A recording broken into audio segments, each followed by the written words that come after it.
우리 함께 꿈을 키우고 우리 함께 꿈을 심고 우리 함께 꿈을 맺어주는 그래, 우리 함께.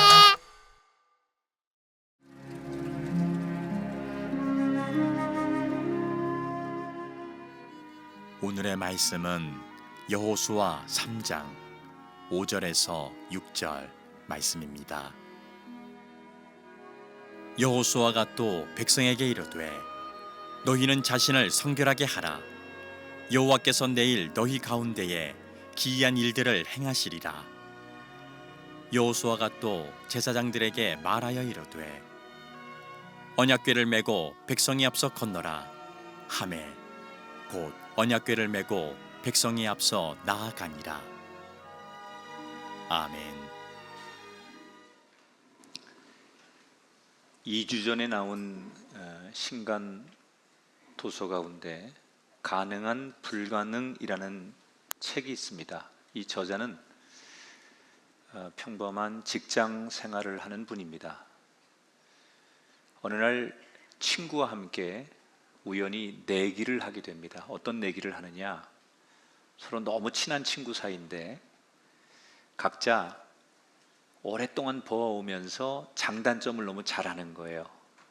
너는 그거 절대 못할 친구야, 뭐 이런 것까지 다 아는 친구 사이입니다.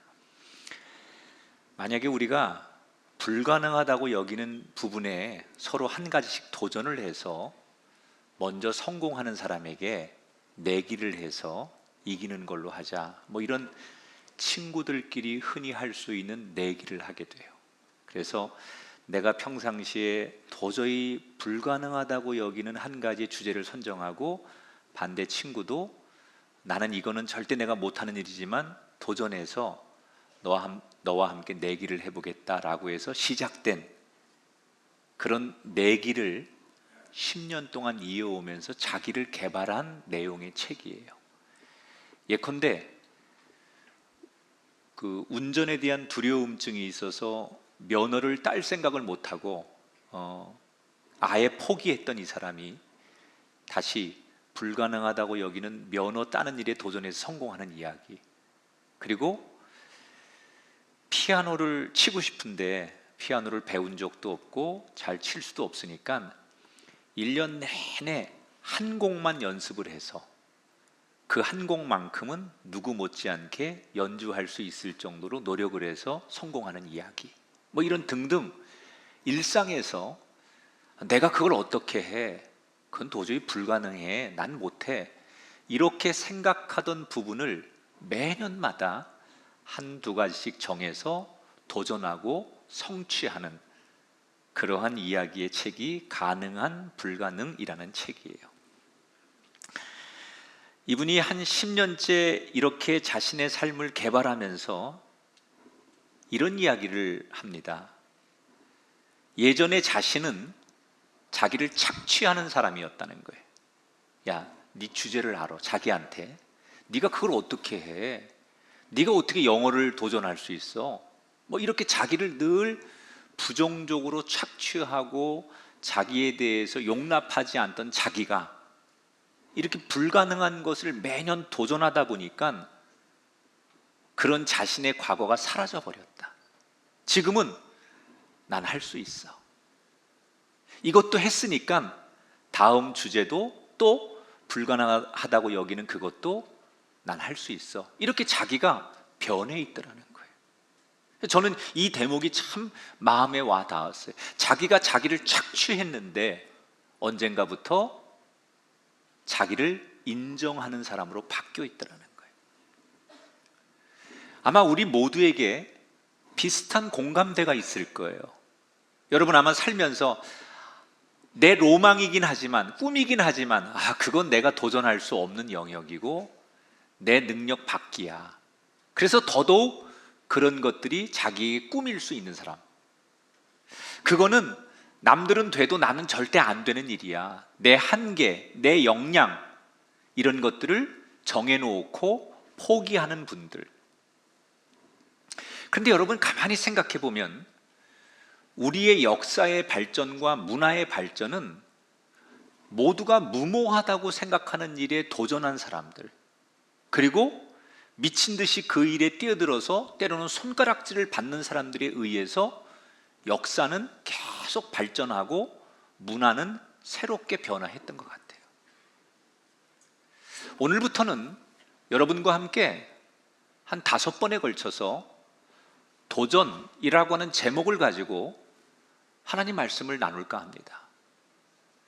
우리가 어찌 보면 참 좋은 단어이지만 때로는 너무 많이 사용해서 식상해버린 단어가 도전이라고 하는 단어예요. 불가능한 일에 우리가 성취하기 위해 뛰어드는 일을 도전이라고 하는데, 저는 예수 믿는 사람들이 가장 많이 접하는 내용이 도전의 내용이라고 생각해요. 왜? 우리가 매주 살펴보는 성경의 이야기는 다 도전의 이야기예요.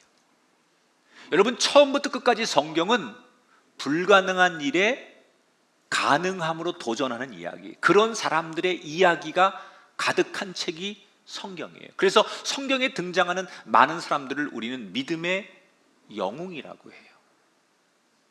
그러니까 지난 역사를 돌아보면 하나님은 그 시대마다 불가능에 도전하는 믿음의 영웅들을 통해서 그 역사의 한 페이지를 써가셨구나. 그렇다면 지금도 하나님은 성경을 계속 써가시는 분이니까 여전히 이 시대에도 믿음의 영웅, 소위 도전하기를 원하는 사람들을 찾으시고 그런 사람들을 통해서 하나님은 하나님의 일을 성취해 가신다. 저는 우리 가운데 그런 사람이 나오게 되길 축원하고, 여러분의 자녀들이 소위 성경에 등장하는 믿음의 영웅이 되어서 훗날 하나님이 쓰시는 그 한 사람으로 조명되게 되기를 주의 이름으로 축원합니다. 자, 정말 우리가 불가능한 일에 도전하기 위해서 하나님은 우리에게 어떤 메시지를 주시느냐. 오늘 첫 번째 이야기는 한번 따라합시다. 세상이 크지만 하나님은 더 크십니다. 제가 제목을 정해놓고도 마음에 들더라고요. 세상이 거대하게 크지 않습니까? 세상은 참 우리가 감당할 수 없을 만큼 벅차기도 하지요. 그러나 하나님은 그보다 훨씬 큰 분이에요. 오늘 저는 이 주제를 가지고 여호수아 이야기를 여러분과 나누려고 합니다. 여호수아는 이스라엘의 참 위대한 영웅이었던 모세의 뒤를 이어서 자연스럽게 지도자가 된 사람이에요.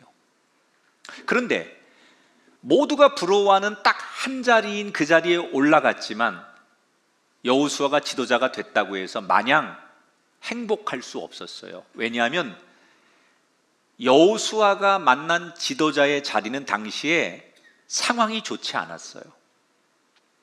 우선은 이스라엘 백성들이 모세가 없다는 사실에 굉장히 지금 마음이 불안해하고 있습니다. 새로운 지도자 여호수아를 자기들이 선택했지만 여호수아가 모세만큼 자신들에게 능력을 보여줄지 아직 의문을 가지고 있었어요. 그러니까 여호수아는 사실은 백성들에게 여전히 의심을 받고 있는 지도력이기 때문에 그 지도력을 발휘하기에는 어려움이 있었다. 두 번째로, 하나님이 여호수아에게 주신 가장 중요한 과제가 이스라엘 백성들을 데리고 가나안 땅으로 가는 거 아닙니까? 그런데 이 여호수아가 첫 번째 만난 과제가 뭐냐면 가나안 땅을 건너려면 제일 먼저 지금 자기들이 해야 될 일이 요단강을 건너는 거예요. 근데 하필 그때 그 시기가 이스라엘 땅에 가장 비가 많이 내리는 우기철이었어요. 그래서 이 요단강이 원래는 우기철이 아닐 때는 강폭이 그렇게 넓지 않습니다. 그리고 물이 그렇게 양이 많지 않은데 우기철이 돼서 홍수 때가 되면 강폭이 몇 배로 넓어지고 그 강의 깊이가 굉장히 깊어지면서 물살이 거칩니다. 역사 문헌에 찾아보니까 우기철이 되면 요단강이 당시에 깊이가 3, 4m 정도 되는 그런 깊이를 가지고 있고 넓이는 뭐 몇십 미터가 될 정도로 강폭이 넓어요. 여러분, 지금 200만 명이 넘는 이스라엘 백성들이, 거기는 아이들도 있고 노인도 있고 장애를 가지신 분도 있을 거고 가축들도 데리고 건너야 돼요. 사실은 불가능한 얘기예요. 자, 요단강을 어찌어찌해서 건넜다 치더라도 건너자마자 요단강 건너편에 제일 먼저 만나는 도시가 여리고라고 하는 도시예요. 여리고라는 도시는요, 당시에 중동 지역에서 최고의 문명, 최고의 힘을 가지고 있는 도시예요. 상징적인 도시예요. 요단강을 건넜다고 해서 가장 강력한 사람들이 살고 있는 여리고를 지나간다는 건, 그 땅을 점령한다는 건 불가능하다. 그래서 여호수아가 도저히 이길 수 없으니까 여리고의 약점을 찾고자 정탐꾼을 보냈는데 들키게 되잖아요. 그래서 오히려 여리고 사람들이 이스라엘 사람들이 올 것을 알고 적의 경계심만 높여주는 역효과가 나오게 돼요. 그러니까 모든 상황을 볼 때 여호수아는 요단강을 건너서 가나안 땅에 가는 게 불가능하다는 얘기입니다. 그러면 지도자라는 게 무모하게 백성들을 희생시킬 수 없으니까 여호수아는 현실적인 고민을 하고 선택을 할 수밖에 없어요. 그게 뭐지요? 이렇게 무모하게 요단강을 건널 수도 없고 여리고와 마주할 수도 없고 도저히 우리 힘으로 가나안 땅에 갈 수 없으니 차라리 요단강 건너지 말고 강 옆에다가 적당히 사람들이 살 수 있는 상태를 만들어 놓고 여기서 그냥 살게 하는 게 현실적이라는 거죠. 근데 문제는 그게 현실적이고 많은 사람들이 원하는 건데 하나님의 뜻이 너무 강경한 거예요. 고하라는 거예요. 현실적으로는 요단강을 건너서 여리고를 지나서 가나안 땅에 가는 게 불가능한 조건들이 너무 많은데 하나님은 그럼에도 불구하고 여호수아에게 강을 건너 여리고를 넘어 가나안 땅으로 전진하라는 거예요. 눈앞에 보이는 현실은 불가능한 상황들밖에 없는데 하나님은 계속해서 도전을 명령하실 때 사람들은 갈등할 수밖에 없어요. 이때 여호수아가 뭘 선택하는지 보세요. 오늘 성경에 보니까 하나님이 그렇게 말씀하시고 요단강 주변에서 여호수아와 이스라엘 백성들이 3일을 머물러요. 그리고 3일이 지난 어느 날 여호수아가 드디어 명령을 내립니다. 이스라엘 지도자들에게, 백성들에게 사이사이 가서 전달을 하라고 하면서 공지사항을 전달하지요. 그리고는 우리가 잘 아는 대로 요단강을 건너는 이야기가 등장해요. 자, 여기서 3일 동안을 기다렸다라고 하는 이 3일의 의미를 우리가 잘 알아야 돼요. 현대인들이요. 왜 하나님께서 요단강을 건너는 여호수아와 이스라엘 백성들에게 3일이라는 시간이 주어졌고 이 3일 동안 그들은 뭘 고민했고 3일 뒤에 그들은 어떤 선택을 했는가? 이 3일의 의미, 이 3일을 어떻게 지내느냐가 우리 인생의 승패를 가름한다. 자, 3일 동안 요단강의 거센 물줄기를 보면서, 쏟아지는 빗줄기를 보면서 이스라엘 백성들은 무슨 생각을 했을까요? 저 길 우리가 어떻게 건너? 저 길 건넌다는 건 불가능한 일이야. 사람들은 3일 동안 기다리면서 두려움, 그리고 좌절감, 부정적인 생각으로 가득 찼을 거예요. 그러는 사이 3일이 지나는 동안 환경은 더 최악으로 치닫고 있습니다. 그래서 보통 사람들은 그 3일의 시간이 더 자신을 포기하게 만드는 시간이에요. 그런데 믿음의 사람들은 이 3일을 눈앞에 보이는 현실과 상황 앞에 자기를 내어 맡기지 않고 3일을 새로운 각도로 보는 거예요. 그게 뭐냐면, 강의 물줄기가 더 거세고 도저히 우리가 건널 수 없는 환경이라는 것을 3일 동안 봤지만, 그러기 때문에 무슨 생각을 하느냐? 아, 우리 힘으로는 안 되는구나. 도저히 우리 능력으로는 우리가 이 요단강을 건널 수 없다는 걸 알았기 때문에 뭘 선택하느냐? 이것을 이루실 분은 하나님밖에 없다. 이것을 자기를 내려놓는 시간으로 만드는 거예요. 세상 사람들은 주어진 환경 앞에, 보여지는 현실 앞에 안 돼, 더더욱 확실해요. 그래서 포기하는 결정적인 시간이 3일의 시간이에요. 그러나 믿음의 사람에게는 안 되기 때문에 내가 할 수 있는 길은 하나님을 의지하는 것밖에 없다. 결국 여호수아에게는 그 3일이 다른 사람들처럼 낭비의 시간이 아니라 다시 하나님을 의지하고 영적으로 무언가를 준비하는 은총의 시간이 되었다는 거예요. 하나님은 우리에게 모두 다 3일의 시간을 주세요. 어떤 사람은 지금 육신의 질병, 병마, 수술 이런 걸 앞두고 자기 인생의 3일을 만난 사람이 있어요. 물론 제가 말하는 여기 3일은 1, 2, 3데이를 말하는 게 아니고 어떤 사람이 이 3일의 의미가 3개월일 수 있고 어떤 사람에게는 3년, 30년일 수 있어요. 이 3일의 의미를 어떻게 해석하고 어떻게 자기가 받아들이고 선택하느냐에 따라서 우리가 요단강을 건너는 사람이 되기도 하고 요단 강가 앞에 머무는 인생이 되기도 한다는 거예요. 경제적으로 3일의 시간을 만난 사람이 있어요. 원하지 않는 소송과 갈등으로 인해서 인생의 3일을 만난 사람도 있을 거예요. 그때 그 3일의 시간이 나를 더 좌절하게 만들고 세상적으로 나를 포기하게 만드는 시간으로 그렇게 선택할 것이냐, 아니면 그래, 나는 안 돼. 그래서 나는 하나님밖에 의지할 수밖에 없어.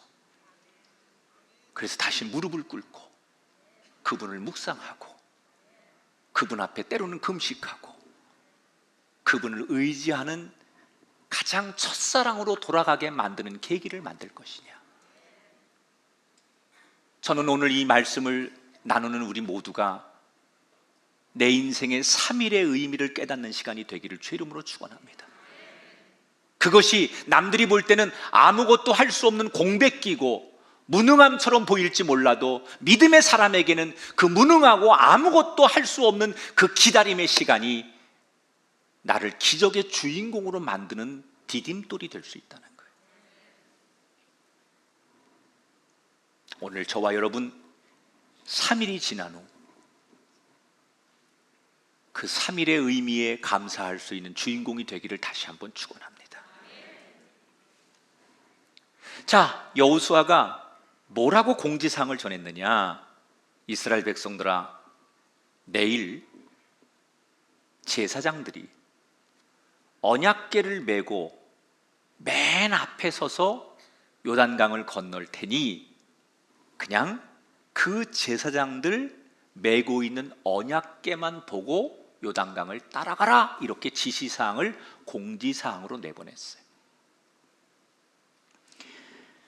자, 그런데 언약궤를 따라가라라고 하면서 주어진 규칙이 하나 나오는데 그게 4절의 말씀이에요. 같이 한번 읽어볼까요? 화면 보시고 시작.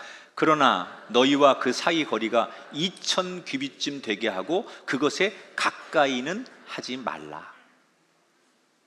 언약궤를 보고 너희들이 따라가는데 제사장들이 메고 있는 언약궤와의 거리를 2000 규빗, 이거 우리식으로 거리로 환산하면 한 980m 정도 되니까 1km 정도라고 생각하면 돼요. 그러니까 거리를 이스라엘 백성들이 그 궤 사이에, 언약궤 사이에 1km 정도를 유지하고 따라오라는 얘기 아닙니까? 여자들이 싫어하는 군대 얘기를 좀 할 수밖에 없어요. 왜냐하면 제가 경험한 게 그거밖에 없기 때문에 설명할 길이 없더라고요. 군대 갔다 오신 남자분들 행군을 할 때 절대 하면 안 되는 게 있습니다. 행렬이 끊어지면 안 돼요. 그러니까 앞에 사람 놓치면 큰일 납니다. 군대에서는 행군을 하거나 도보할 때 앞에 사람 놓치지 말라고 얘기하거든요. 그런데 지금 하나님은 왜 굳이 이스라엘 백성들에게 1km의 간격을 지키면서 언약궤를 따르라고 했을까?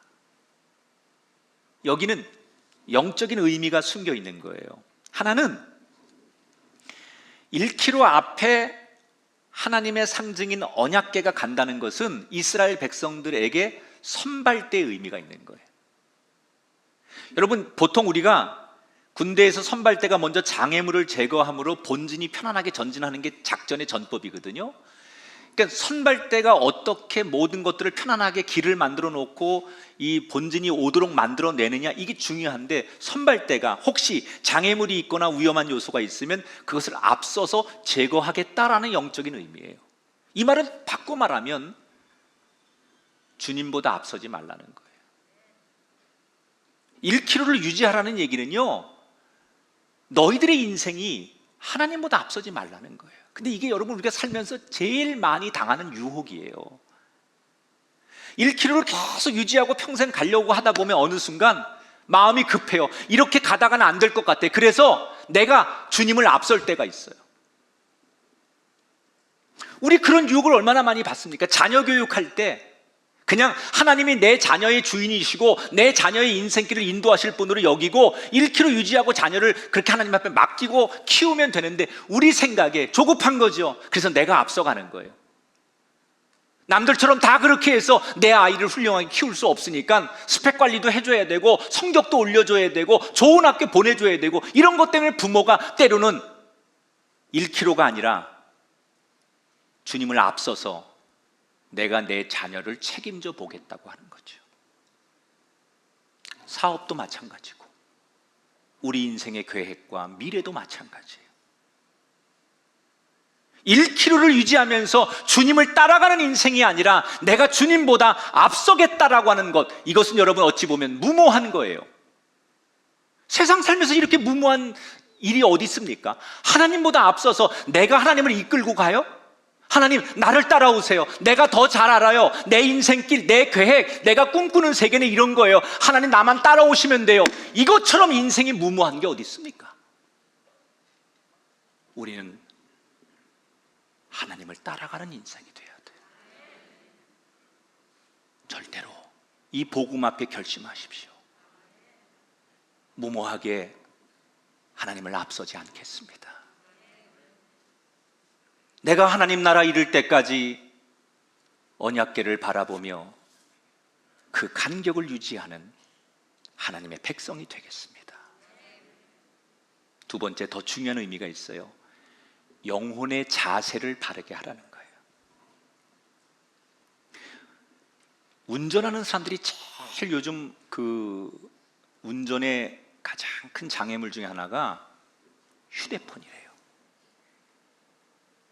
카톡, 이거 울리는 순간 운전자들은 카톡 내용을 확인하고 싶거나 전화벨이 울리면 운전하다 말고 그 전화기에 자신의 시선이 가는 순간 사고가 나는 거예요. 운전대를 잡으면 무조건 앞을 봐야 돼요. 아무리 급해도 앞을 바라보고 시선이 다른 데로 향하면 안 되는 게 제일 운전자에게 중요한데, 지금 이스라엘 백성들이 거리를 잘 지키면서 언약궤를 따라가려면 어떻게 해야 되죠? 언약궤만 봐야 돼요. 누가 뒤에서 날 부른다고, 옆에서 무슨 일이 있다고 시선을 놓치는 순간 앞서간 1km 앞에 언약궤를 놓치는 거예요. 그 언약궤가 가다가 우측으로 갈지 좌측으로 갈지 속도가 더 빨라질지 그 언약궤를 계속 바라보고 있어야만 나의 인생도 우측이든 좌측이든 속도든 맞출 수 있는데, 다른 것에 집중하는 순간 언약궤를 놓치게 되는 거예요. 여러분, 우리가 불가능한 일에 도전하기 위해서는 준비할 게 많지요.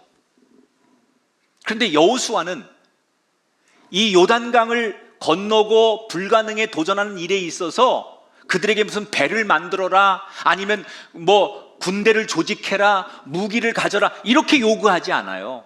가장 중요한 게 뭐냐? 하나님 앞에 바로 서라는 거예요. 요즘처럼 한숨만 나오는 시대. 제가 지난주에 어느 기사를 보니까 미국의 그 CNN 비즈니스에서 이런 통계를 냈던데, 그 투자 연구기관인데 네드 데이비스라고 하는 곳에서 리서치를 했는데 내년 세계 경기가 침체할 가능성이 98%래요. 그러니까 이런 전망들이 곳곳에서 엄청나게 나오거든요, 지금. 그러니까 내년도는 올해보다 훨씬 더 경제적으로 어려울 거라는 거죠. 지금 굉장히 사실은 불안해요. 이렇게 어려운 상황에서 뭔가 이걸 헤쳐나가려면 우리가 준비할 게 많아요. 어떤 사람은 자본도 준비해야 되고, 어떤 사람은 더 공부도 해야 되고, 어떤 사람은 인맥도 쌓아야 돼요. 그런데 하나님이 정말 우리에게 놓치지 말라고 하는 메시지가 뭐냐? 그럴수록 하나님 앞에 더 영적으로 바른 자세로 서 있으라는 거예요. 우리 교회 나오는 권사님 이야기이기 때문에 제가 성함을 말씀드릴 수 없는데, 우리 교회에서 비즈니스 하는 분 가운데 우리 이 권사님은 참 제가 볼 때 하나님이 재능을 많이 주셨어요. 돈 버는데 천부적인 재질이 있어요. 이분은 그때그때마다 아이템을 선정하는데 탁월해요. 어떻게 저런 아이템을 저분이 저걸 선택했을까? 제가 감탄할 정도로 아이템을 잘 잡고요, 소위 투자도 언제 해야 될지, 언제 빠져야 될지, 이런 걸 너무 타이밍을 잘 잡아요, 이분이. 그래서 사실은 이분이 하는 일마다 계속 승승장구를 하더라고요. 하나님의 은혜겠지만 아주 그런 재능이 있어요, 제가 볼 때. 그런데 이런 개인적인 재능이 거대한 물살, 그러니까 자신의 능력 밖의 상황을 만나면 무너지게 돼 있거든요. 이분이 언제 무너졌느냐? 글로벌 경제 위기 때. 재능은 있는데 자신의 재능이 이걸 뚫고 나갈 수 없을 만큼 주변의 이 세계적인 상황이 너무 어려우니까 이 외풍에 이 자신의 재능만 믿고 사업하다가 이분이 어려움을 당하기 시작하는 거예요. 승승장구하다가 너무 크게 벌렸다가 글로벌 경제 때 완전히 망하기 일보 직전까지 간 거예요. 얼마나 좌절이 되고 이분이 상심이 되든지 다 내려놓고 죽고 싶더래요. 수치스럽고, 이 벌려놓은 이 판이 정리가 안 되니 내가 차라리 죽으면 해결될까? 이런 우울한 생각이 자꾸 밀려오더라는 거예요. 그런데 이분에게 그래도 신앙이 있기 때문에 저 마음 깊은 곳에서 신앙의 뿌리 하나가 있는 거예요. 거기서 이런 감동이 어느 날 오더래요. 너 이래 죽으나 저래 죽으나 똑같은데 마지막으로 한번 하나님이나 세게 붙들고 죽어보자, 그런 생각이 드는 거예요. 그래서 거의 망하기 일보 직전에 매일 새벽 기도를 나와요, 혼자. 그리고는 회사 가서 아무것도 일이 없는데 그냥 하루 종일 성경을 보는 거예요. 그때 제일 많이 읽었던 성경이 잠언이래요. 그냥 하루 종일 사무실에 앉아가지고 잠언 성경 보다가 또 크게 찬양하고 기도하고 그렇게 보내는 거예요. 이래 죽으나 저래 죽으나 하나님 앞에 내가 기도나 찬송이나 열심히 하고 죽자, 그런 마음으로 그렇게 보냈는데 한 석 달쯤 지났는데 전혀 생각지도 않은 외국의 한 바이어로부터 연락이 오더라는 거예요. 그리고는 그 글로벌 경제 때 전혀 모르는 그 외국의 기업으로부터 계약을 하자고 하더니 그게 성사가 되더래요. 그때부터 크고 작은 그런 규모의 계약들이 계속 연이어 오면서 그렇게 자기도 모르게 그 한 2년을 버텼더니 글로벌 경제 위기 이전보다 한 2년 뒤에 회사가 더 안정되게 성장해 있더라는 거예요.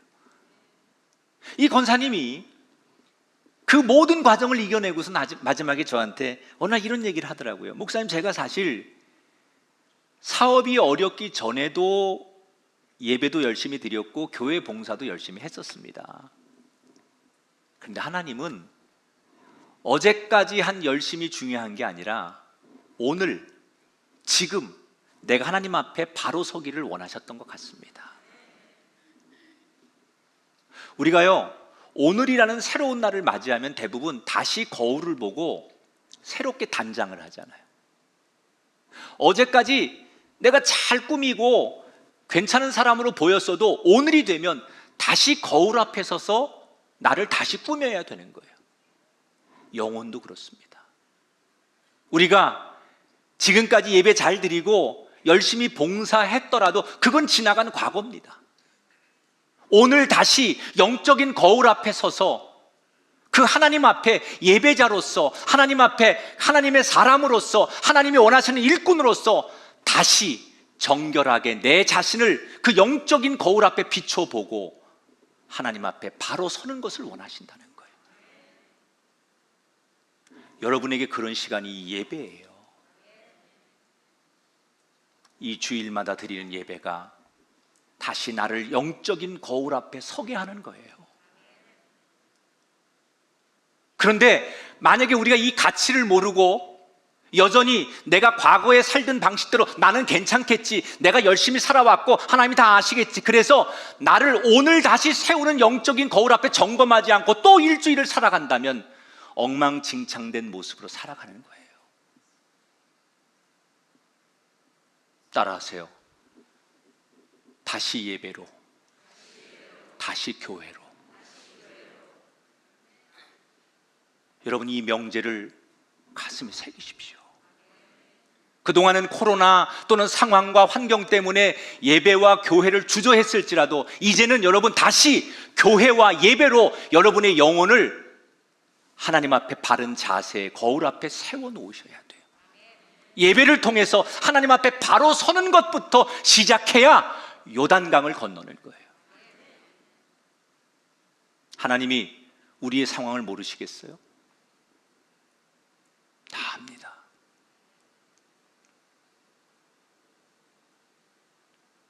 (2000규빗) 이 간격을 기억해라.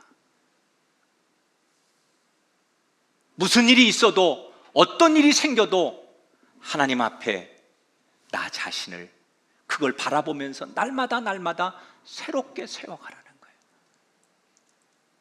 우리가 거기로부터 기적의 사람이 될 줄 믿습니다. 이렇게 1km의 간격을 유지하고 따르라고 하면서 하나님께서 드디어 요단강 앞에, 맨 앞에 제사장이 서 있고 또 다른 지파들이 서 있고 그 뒤에 본진 200만 명의 이스라엘 백성들이 서 있는 거예요. 이제 요단강을 보는 거예요. 자, 건너기로 결심을 하고 모든 것을 준비했는데 막상 요단강 앞에 딱 와 보니까 어때요? 눈으로 보니까 더 무서운 거예요. 더 기가 막힌 거예요. 저 뒤에서 보는 요단강하고 막상 건너기 위해 요단강 앞까지 딱 오니까 자기들이 생각한 것보다 물살도 너무 세고 강의 폭과 뭔가 다 집어삼킬 것 같은 그 물소리, 막 이런 것들이 두려운 거예요. 거기에서 누구도 한 발짝을 그 강에 내딛는 순간 자기가 그 강물에 휩쓸려 떠내려갈 게 분명해요. 그래서 사람들은 두려울 수밖에 없는 거죠. 그런 상황에서 요단강을 들어가라라는 것은 정말 엄청난 도전이에요. 우리 다 그런 거 경험하잖아요. 현실은 너무 두려운 상황인데 하나님은 계속 도전하라고 하고, 이 하나님의 명령과 내가 처한 현실 사이에서 갈등하는 신앙인들, 지금 맨 앞에 선 제사장들이, 백성들이 보고 있는데 오늘 건너는 날인데 딱 와보니까 물살이 너무 세고 이거 딱 밟는 순간 이 강물에 그냥 속절없이 떠내려갈 게 분명한데 두렵잖아요. 자, 이 상황에서 어떻게 하는지 보세요. 15절 16절이에요. 궤를 맨 제사장들이 발이 물가에 잠기자 곧 위에서부터 흘러내리던 물이 그쳐서 한 곳에 쌓이더라. 자, 제사장들이 그 두려움 속에 발바닥을 강에 딱 대는 순간 물살이 멈추기 시작하더라. 이 성서를 연구하는 지리학자들은 이걸 어떻게 해석하느냐, 당시에 하필 요때 지금 이스라엘 백성들이 건너려고 하는 요 진영에서 상류 쪽으로 27km 떨어진 곳에 아담이라는 곳이 있었어요. 근데 거기에서, 이건 이제 지질학자들이 연구한 거예요. 지금 나오죠. 저 위에 그 상황에서 땅이 갑자기 지진이 나가지고 토사가 강으로 막 흘러내려가지고 자연스럽게 뚝이 형성이 돼서 물줄기를 막아줬다는 거예요. 자, 저는 이 성서학자들의 연구를 부인하지 않습니다. 여러분, 자연현상일지라도 그 타이밍에 하나님께서 그들을 건너게 하기 위해서 모든 걸 사용하시는 거예요. 그게 자연현상이니까 성경의 얘기를 굳이 부정할 필요 없어요. 하나님이 무엇을 통해서더라도 그들을 건너게 하기 위해서라도 하나님께서 모든 것을 사용하시는데, 그것은 분명히 이스라엘 백성들을 보호하시려고 하는 하나님의 역사다. 아무튼 저 상류에서 흙이 갑자기 토사가 내리면서 강물을 막아버리고 거대한 뚝이 생기니까 물줄기가 줄어버린 거예요. 그 사이에 제사장이 건너고 이스라엘 백성들이 요단강을 건넌다는 얘기예요. 자, 여러분, 제가 여러분과 나누고 싶은 얘기예요. 오늘의 사건은 불가능한 상황을 넘게 하신 하나님의 기적을 보여주는 이야기예요. 많은 분들이 이 성경을 읽으면서 나도 내 삶에 저런 기적의 은총을 입기를 원하고 내가 그 주인공이 되기를 원해요. 그래서 사람들은 하나님, 나도 정말 하나님이 주시는 그 기적의 주인공이 될 수 있도록 하나님의 이름을 부르고 오늘도 간구하고 기도하시잖아요. 그런데 여기서 우리가 꼭 물어야 될 게 있어요. 여러분, 기적이 언제 일어납니까? 그 죽일 듯 그들을 위협하던 물살이 언제 멈춥니까? 성경은 증언합니다. 그 거대한 물줄기 앞에 두렵지만 제사장들이 거친 강물에 자신들의 발바닥을 담갔을 때, 두려웠지만 하나님의 말씀대로, 갈등했지만 하나님의 명령대로 자신의 발바닥을 강물에 대는 순간 기적이 일어났어요. 지금도 많은 사람들이 이 막막한 상황을 이기게 해달라고 기도합니다. 지금도 많은 분들이 이 어려움에서 나를 건져달라고 하나님 앞에 울부짖습니다. 그런데 하나님께서 우리에게 먼저 물어보시는 게 있어요. 너 그러면 내가 너에게 말하는 대로 따라올 수 있느냐? 살려달라고 우리가 하나님 앞에 소리치고 나를 건져달라고 구해달라고 외칠 때 하나님께서 우리에게 역으로 질문하신다는 거예요. 너 그러면 내가 너에게 말하는 대로 따라올 수 있느냐? 내가 인도하는 대로 따라올 수 있느냐? 그때 우리가 뭐라고 대답하는 줄 알아요? 대부분 주저합니다. 솔직히 어떤 사람, 하나님 그건 너무 어렵습니다. 아니, 하나님 그건 불가능하니까 못 들은 걸로 하겠습니다 라고 외면하는 사람도 있어요. 저는 그럴 능력이 안 됩니다. 지금 하나님 말씀하시는 제 상황이 순종할 만한 상황이 아닙니다. 저마다 우린 하나님 앞에 그런 이유를 그럴싸하게 되지요. 여러분, 하나님이 우리의 상황을 몰라서 그렇게 질문하시겠습니까? 내가 지금 이런 상황, 이런 조건인 걸 하나님께서 몰라서 우리에게 역질문을 하시겠어요? 다 아시면서도 우리에게 하나님이 그렇게 부르시는 이유가 있어요. 그것은 순종을 원하시는 거예요. 내가 밟는 모든 땅, 내가 발바닥으로 밟는 모든 땅이 너의 땅이 되고 나의 땅이 될지어다. 이 하나님의 축복의 말씀이 여러분의 인생의 앞길이 되기를 축원합니다. 믿음의 사람은 땅이 주어지는 게 아니에요.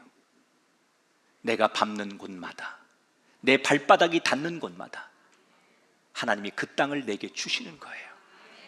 여러분, 그래서 믿음의 사람은 오늘도 땅이 없지만, 내 미래가 없지만 개척하는 거예요. 믿음의 발걸음을 옮기고 내 발바닥을 내딛는 곳마다 하나님께서 내게 가나안 땅으로 주시는 축복을 성취하는 거예요. 가능한 이유보다 안 될 이유가 너무 많은 세상. 그러나 그것을 뛰어넘어 성경의 한 페이지에 당당한 주인공이 되었던 여호수아와 이스라엘 백성들을 보면서 우린 기억해야 됩니다. 하나님보다 앞서지 않겠습니다. 우리는 늘 우리의 자리에서 앞서지도 뒤처지도 않고 그 언약궤를 바라보는 이스라엘 백성이 되겠습니다. 주님, 불가능하지만 당신이 내게 말씀하셨으니 말씀대로 순종하겠습니다. 거대한 세상 앞에 물줄기를 멈출 수 있는 또 다른 여호수아의 걸음들이 저와 여러분을 통해 나타나게 되시기를 주님의 이름으로 축원합니다.